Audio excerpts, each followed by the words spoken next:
My name is Paula Lair. I am a Christian, a wife, a mom, and I would say joy bringer. So pretty happy childhood. Grew up in communism, Romania.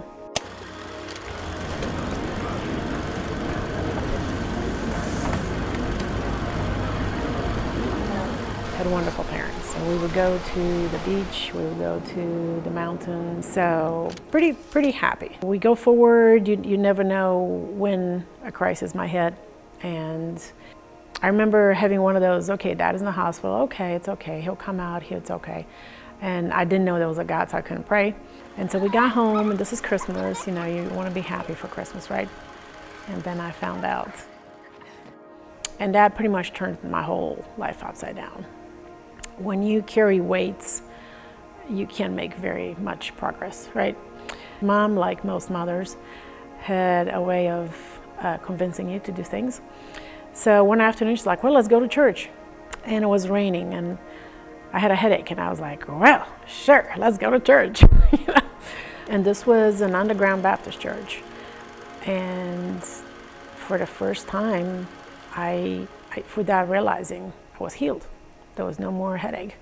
So it just goes to say, God will chase you, and will chase you, and will chase you. And we didn't even know he existed. So Pastor Paula Sr. shows up at our church, and he has this offer for any young folks who might be desirable to study at a Christian university and become something and be a Christian something. And I went right up front, and there was no question in my mind that I had to be there.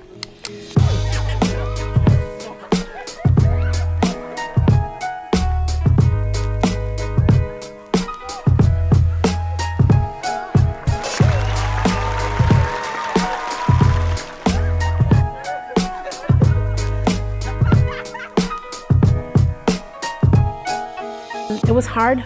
I didn't know English. Every day was a challenge. How do you communicate something that you don't know how to express? Lots of homesick, and lots of, other people can go home and you don't go home. And sort of falling into God's arms and just having to rely on him, because otherwise you can't make it.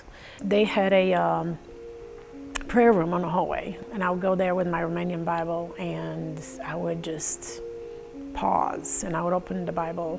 The words would be so deep and exactly what I needed that it just blew my mind over and over and over. It's very encouraging to know that in the middle of nowhere, whether you're in the forest or the desert, or you're in the middle of a classroom full of kids, but you just feel so lonely, God is there watching over you, and he knows everything.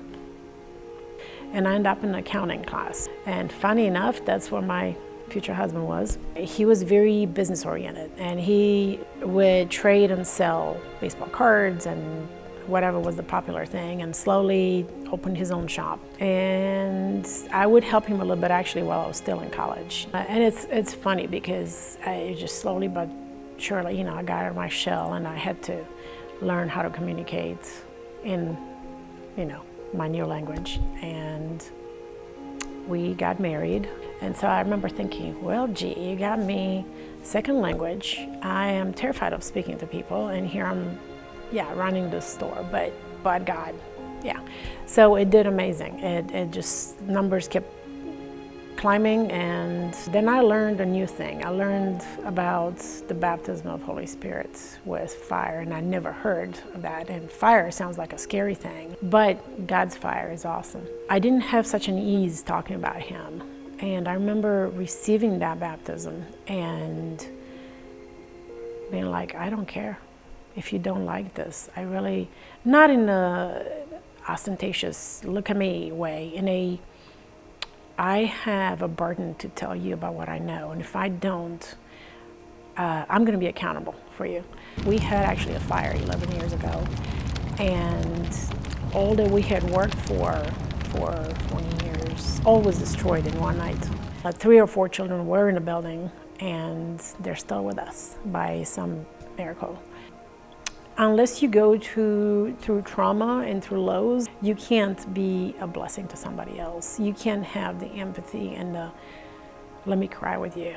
You know, like God says, you know, cry with those who cry, laugh with those who laugh. There's never an ending of flow of what God does if you're willing to be present and not to be so caught up in yourself. Or even as you are caught up in yourself, just say, okay, God, you're the boss. What do you want me to do today?